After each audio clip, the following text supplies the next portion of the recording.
What is going on, guys? DBG here, and today we're going to be talking about NBA 2K24 MyTEAM and why people hate it, and why there's one specific situation that I really think is a big deal and people aren't talking about it. And like, the fact is that there are people on Twitter that are completely belittling my opinion of this because they're idiots. And I'll call these guys idiots because they're idiots. You know who you are. Guy I had a beef with on Twitter. Idiot. Misread a complete post. So, a lot of people make the argument when it comes to this because, by the way, I'm going to link just go watch Ty Debo's video. I'm too lazy to link it. Go watch Ty Debo's video. He's complaining a lot about the fact that the cards weren't good, the fact that, like, the free content sucked unless you complete it all, and it's hard to complete in time, and if you didn't complete it in time, you have to buy it, and it's all that stuff I've already complained about.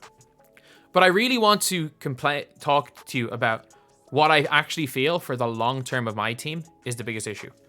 And it is the discard price. And I really want to explain to you guys why it is such a big issue and how it worked in other years. For guys that play this game all the time or spend money on this game, this is not an issue. But if you don't have all the time in the world to grind this game or money, don't play this game.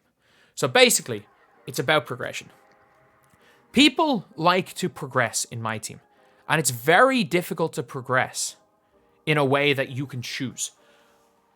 You are reliant on free cards being good to have any progression, and you don't even choose who those cards are. So let me just talk about progression in my team and why it's so important.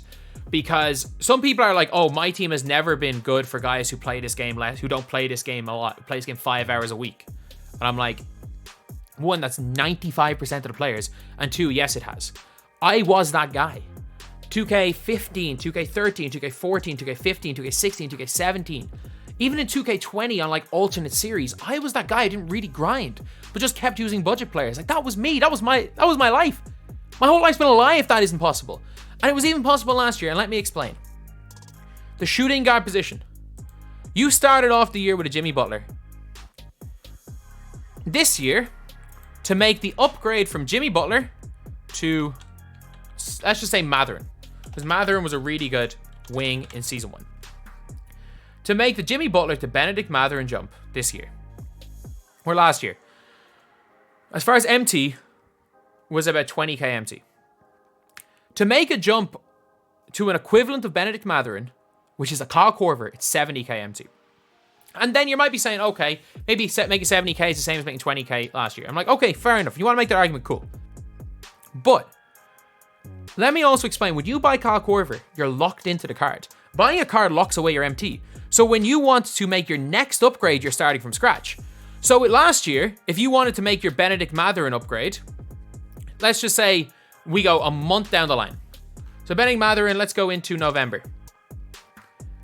I don't even know. Let's say New Frontier and shooting guards. DeRozan was too expensive. No. Last year was so hard as far as players went. Because, last year was so bad, man. Last year was so bad. I'm just looking for, like, diamonds. There's no diamond shooting guards for, like, a month. Last year, last year was bad. I really wish we could look at, like, 2K22 stuff. Oh, geez. Last year sucked. I'm looking at this. It was like last year was terrible for this exact thing as well. Let's just say these guys are your small forwards. Let's just say they're your small forwards. And you want to upgrade to, I don't know what diamond we're in. There was a Lowry Markkanen. There was a Markkanen card that came out not too late. Let's just say you want to upgrade to your small forward Lowry Markkanen, who's like 40k. This year, you're starting from scratch again. So if you buy like your Mathurin or your Korver, you're starting from scratch to get Mathurin. Whereas last year, you were able to go and sell your Mathurin.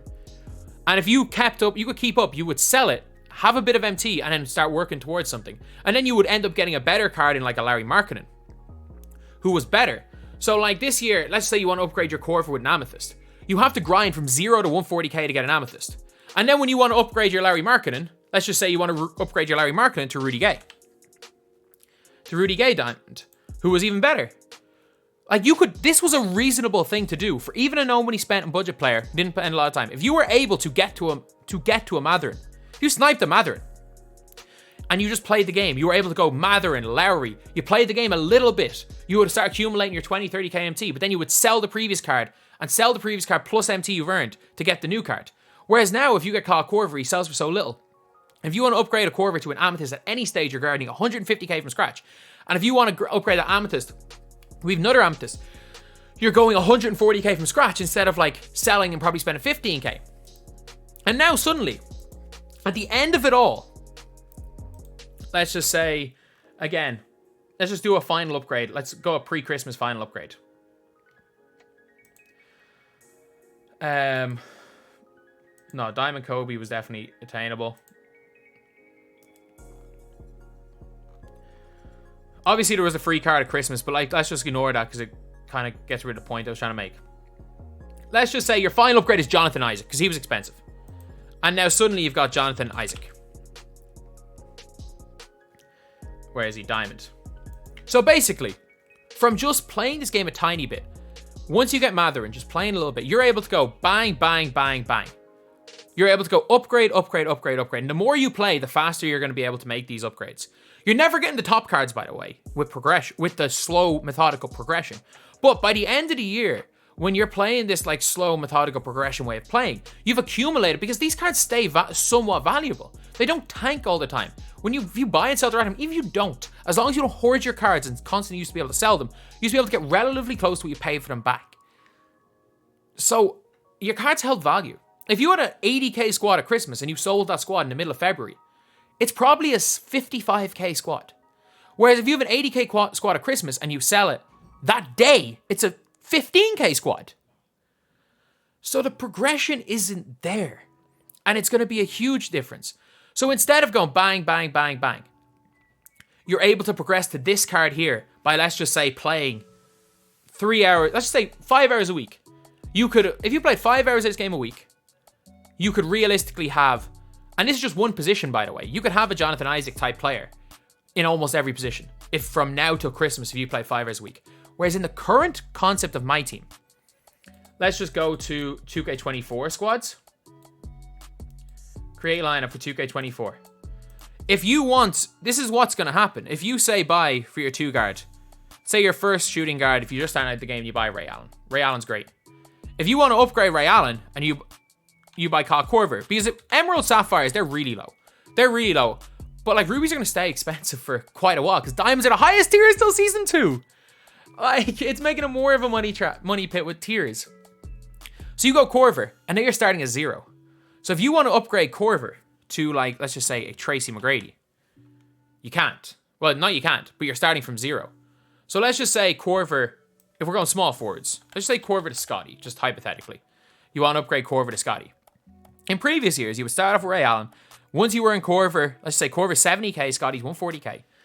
You would only have to earn 70k to go from Korver to Scotty. But if you want to go from Korver to Scotty, you have to earn over 100k right now. You have to earn 112k. And then, like, let's just say you want to upgrade Scotty, and let's just say there's a hypothetical. Let's just say a hypothetical Diamond LeBron comes out. And you want to replace Scotty with him. In previous years, you could sell your Scotty, and you could work towards a LeBron. Obviously, they're a crazy amount of money. Like, they're the top cards, but like, that's basically what it is this year. Every single step in the progression, you're starting from 0. Instead of progressing, going from here to here to here to here, and progressively getting better throughout the year with your time spent, you are going here, down, nothing, here, down, here, down, here, down. And it's overall over the course of the year, to get an equivalent to a Diamond Jonathan Isaac, who was probably let's say the 3rd best small forward in the game at Christmas, maybe the 2nd best, to get an equivalent of a Jonathan Isaac. Like, I got him on a normally spent account pretty easily. And I didn't even spend that much time on my normally spent account. But it was doable. This year to get the 3rd best guy at Christmas, or to consistently have the 5th best small forward in the game.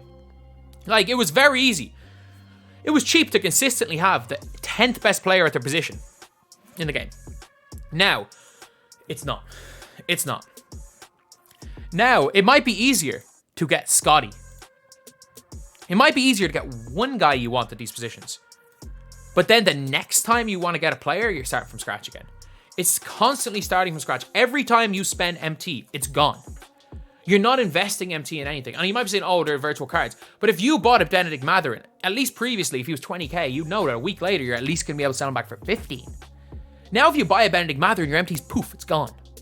If you buy a Larry Marketing type card, your MT's gone. If you buy him, your MT's gone. That ability to slowly progress, it's nothing about time. Most people don't. Most people that play this slow progression style don't spend a lot of time playing the game. The problem is that's gone. It's gone. And it's such a major part of the MyTEAM game mode for more than 75% of us. The ability to, what I call it, move laterally. Like, my example of move laterally would be going and buying an Amethyst. Last year, when packs came out, buying an Amethyst. And then every week selling the 3 Amethysts and buying the 3 new Amethysts. If you played the game at all, you were able to move laterally like that because the prices stayed the same. You were able to buy the 3 new Amethysts every single week. You get the lowest tier cards, you get all of them every single week without actually playing the game. Without playing the game a little bit. You were never able to get the top cards.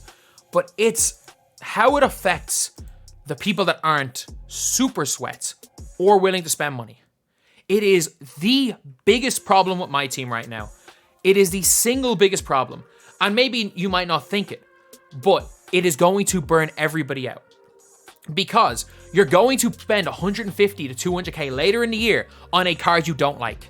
And in previous years, you could sell that card that you didn't like and buy a new card. This year, you sell that card and you're starting from zero again. You're starting from zero again to try buy the new card you want. Again, hypothetically,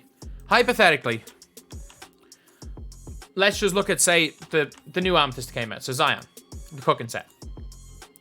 So in previous years, if you bought Zion Williamson and you didn't like Zion, you could sell him and look maybe a week or two ago and buy a Scotty with them empty. But now if you buy a Zion you don't like him, you can't even buy a Chris. If you buy a Drazen Petrovic and you don't like him, you can't even buy a Chris Mullin. Like, imagine last year if someone had said, you buy Michael Jordan and you don't like him, you are not even going to be able to sell him and buy Shai Gilgeous-Alexander. If you sell Michael Jordan, you're not even going to get enough coins back to buy Shai Gilgeous-Alexander. Imagine if you said that last year at Christmas. People would say this might be the worst game ever. And that's what 2K have done with 2K24. They've killed one of the fundamental aspects of a card collecting mode. They've killed one of the fundamental aspects of a card collecting mode. And I understand people that don't really see that part of it. As somebody who was like a guy who played these games minimal hours for my enjoyment when I was playing high level ball, when I was in college, when I was in secondary school and didn't have the time. That was how I enjoyed these games. And I know it's how a lot of people enjoy these games. And that's gone. I understand people that take these games way too seriously not seeing that point. But the idiots on Twitter saying I'm wrong, I'm right. I'm right. Trust me. Trust me. There are not many times I will say to somebody that this is not an opinion. I'm right, you're wrong. This is not an opinion. I'm right, you're wrong. Trust me.